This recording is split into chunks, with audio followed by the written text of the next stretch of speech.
First reading, Hebrews chapter 9 verse 15, 24-28. This makes him the mediator of a new covenant, so that, now that a death has occurred to redeem the sins committed under an earlier covenant, those who have been called to an eternal inheritance may receive the promise.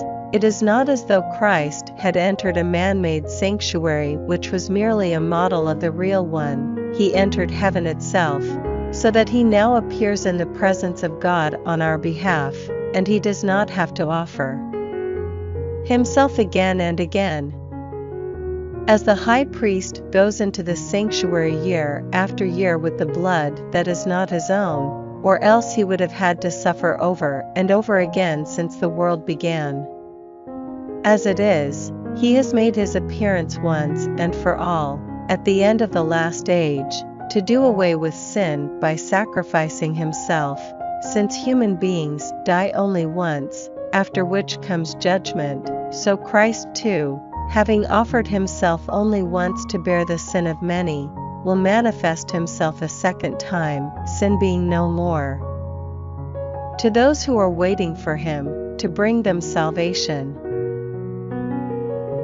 Responsorial Psalm, Psalms chapter 98 verse 1, 2-3, 3-4, 5-6. Psalm, sing a new song to Yahweh, for he has performed wonders. His saving power is in his right hand and his holy arm. Yahweh has made known his saving power, revealed his saving justice for the nations to see, mindful of his faithful love and his constancy to the house of Israel.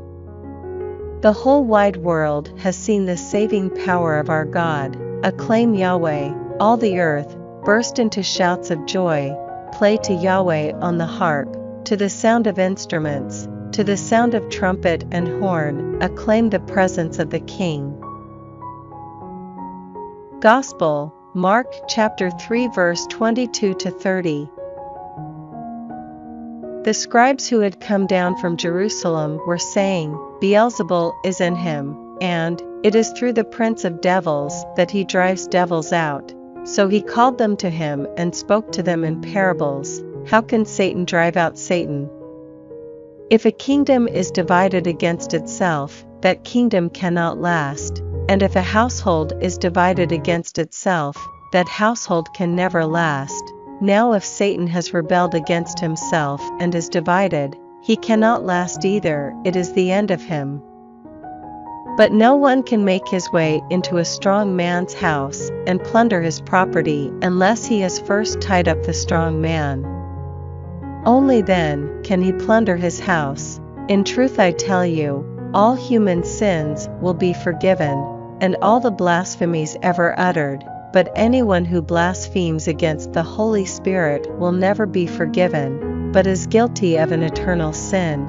This was because they were saying, there is an unclean spirit in him.